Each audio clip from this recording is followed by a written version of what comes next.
Ma'am, இன்னொரு question. இந்த maths, physics, chemistry பற்றி இந்த பசங்க வந்துட்டு அக்கா 12th முடிஞ்சிரும்னு நினச்சோங்க்கா. ஆனால் காலேஜ்லேயும் இதே இருக்குன்னா எங்களுக்கு நாங்கள் என்னக்கா பண்ணுறது? இதோட விட்டு போகாதான்னு நினச்சி தான் நாங்கள் காலேஜுக்கே வரோம். ஆனால் இப்போயும் மேக்ஸ், ஃபிசிக்ஸ், கெமிஸ்ட்ரினா என்னக்கா அப்படின்னு கேட்குறாங்க. எப்பா நான் மேம்கிட்ட கேட்டு சொல்கிறேன் அப்படின்னு சொல்லிட்டு நான் வச்சுருக்கேன். உங்களோட அட்வைஸ் என்ன மேம் இதுக்கு? சூப்பர். ஏன்னா இந்த பசங்க வந்து இந்த மேக்ஸ்னாலே சில பேர் வந்து அவ்வளோ ஃபோபியா மாதிரி, ஐயோ மேக்ஸா எனக்கு அது புரியவே புரியாது அப்படின்வாங்க. ஃபிசிக்ஸ் கூட ஒரு அளவு படிப்பாங்க. கெமிஸ்ட்ரி ஈக்குவேஷன் பார்த்தாலே திரண்டு ஓடுவாங்க. இதெல்லாம் வந்து ஸ்கூலில் வந்து எப்படின்னா மார்க் வாங்கணுங்கிறதுனால அந்த அளவுக்கு டெப்த்தாக வேற படிக்க வேண்டியிருக்கும் அவங்களுக்கு. ஸோ இந்த பயம் வந்து அவங்களுக்கு மேபி சம்டைம்ஸ் டீச்சர்ஸ் வந்து சரியாக அந்த சப்ஜெக்டை சிம்பிளாக சொல்லி கொடுக்காததுனால கூட அவங்களுக்கு அந்த சப்ஜெக்ட்னா ஒரு பயம் இருக்கும். ஆனால் இது வந்து இன்ஜினியரிங்கில் வரும்போது முதல்ல அவங்க வந்து பயப்பட வேண்டிய அவசியமே கிடையாது. ஏன் இன்ஜினியரிங்கில் ஃபிசிக்ஸ் கெமிஸ்ட்ரிலாம் வச்சுருக்காங்க, ஃபிசிக்ஸ் மேக்ஸ் எல்லாம் வச்சுருக்காங்க அப்படின்னு பார்த்தா, இதன் மூலமாக சில ஸ்கில்ஸை வந்து அவங்க ரெடி பண்ணிக்கிட்டாதான் அந்த இன்ஜினியரிங்கில் அவங்க படிக்க போகிற சப்ஜெக்ட்ஸுக்கு யூஸ்ஃபுல்லாக இருக்கும். ஸோ அதை மைண்டில் வச்சுக்கிட்டு இது வெறும் ஃபவுண்டேஷன் தான், இதில் ஒரு கான்செப்டை புரிஞ்சுக்கிட்டா போகிறோம் அப்படின்ற மாதிரி ஒரு சிம்பிளாக லைட்டாக அவங்க வந்தாங்க அப்படின்னா இன்ஜினியரிங்கில் இருக்கிற மேக்ஸ், ஃபிசிக்ஸ், கெமிஸ்ட்ரிக்கெலாம் பயந்து ஓட வேண்டிய அவசியமே கிடையாது. ஏன் அப்படின்னா மேக்ஸ் மட்டும் ஒரு 3 செமஸ்டர்ஸ் வரும், ஃபிசிக்ஸ் கெமிஸ்ட்ரிலாம் வந்து ஒரு செமஸ்டர் 2 செமஸ்டர்லேயே முடிஞ்சிடும். அதனால் அதை வந்து அவங்க கவலைப்பட வேண்டிய அவசியமே கிடையாது. ஏன் வந்து இதை படிக்கிறோம், எதுக்கு வந்து இந்த லாஜிக்கெலாம் அவங்க படிக்கணும் அப்படின்னு பார்த்தீங்கன்னா, சப்போஸ் ஆர்டிஃபிஷியல் இன்டெலிஜென்ட்ன்ற பிரான்ச் எடுத்தாங்க அப்படின்னா அதில் நிறைய லாஜிக்கல் திங்கிங் தேவைப்படும்.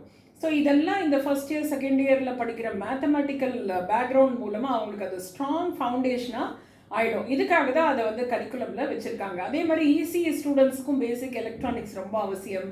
சிஎஸ்சி ஸ்டூடெண்ட்ஸ்க்கும் வந்து ப்ராப்ளம் சால்விங் வந்து ரொம்ப ரொம்ப முக்கியம். ஸோ அதுக்கு வந்து அவங்க வந்து ட்ரெயின் ஆவாங்க.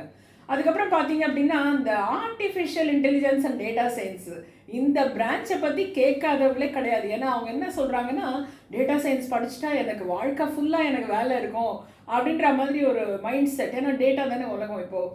ஆனால் அதுக்கு ஸ்டாட்டிஸ்டிக்ஸ் ரொம்ப முக்கியங்கிறது அவங்களுக்கு புரியறதில்லை. ஸோ ஸ்டாட்டிஸ்டிக்ஸை வந்து பேசிக்காக அந்த மேத்தமெட்டிக்கல் சிலபஸ் வரும்போது அந்த கிளாஸை கவனமாக கவனிச்சாங்க அப்படின்னு சொன்னால் ஏஐடிஎஸ்லாம் ஒரு பெரிய விஷயமே கிடையாது. ஸோ இந்த மாதிரி ஒரு எலக்ட்ரானிக்ஸ் ஃபிசிக்ஸ் பேக்ரவுண்ட் தேவைப்படும் அவங்களுக்கு. எலக்ட்ரானிக்ஸ் படிக்கணும் அப்படின்னா அனலிட்டிக்கல் திங்கிங் வந்து ரொம்ப ரொம்ப முக்கியமாக இருக்கும். எதுக்கு அப்படின்னா சைபர் செக்யூரிட்டிங்கிற பிரான்ச் எடுத்தாங்கன்னா எதையான வந்து கண்டுபிடிக்கணும், அவங்க வந்து செக்யூர் பண்ணணும் டேட்டா அப்படின்றப்போ ஒரு அனாலிட்டிக்கல் மைண்ட் செட் ரொம்ப ரொம்ப தேவை.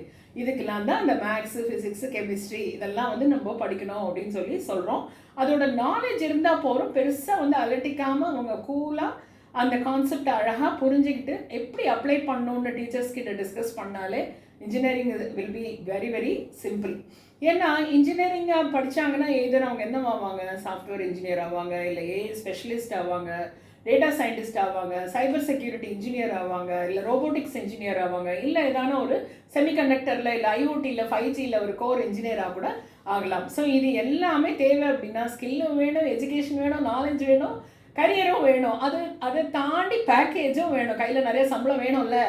அப்போது மேக்ஸ், ஃபிசிக்ஸ், கெமிஸ்ட்ரியை பார்த்து பயந்து ஓடாதீங்க. பேசிக் ஃபவுண்டேஷனை நல்லா படிச்சிங்க அப்படின்னா பின்னாடி வர சப்ஜெக்ட்ஸ்க்கெலாம் வந்து உங்களுக்கு பயப்பட வேண்டிய அவசியமே கிடையாது. So don't worry, enjoy your college education.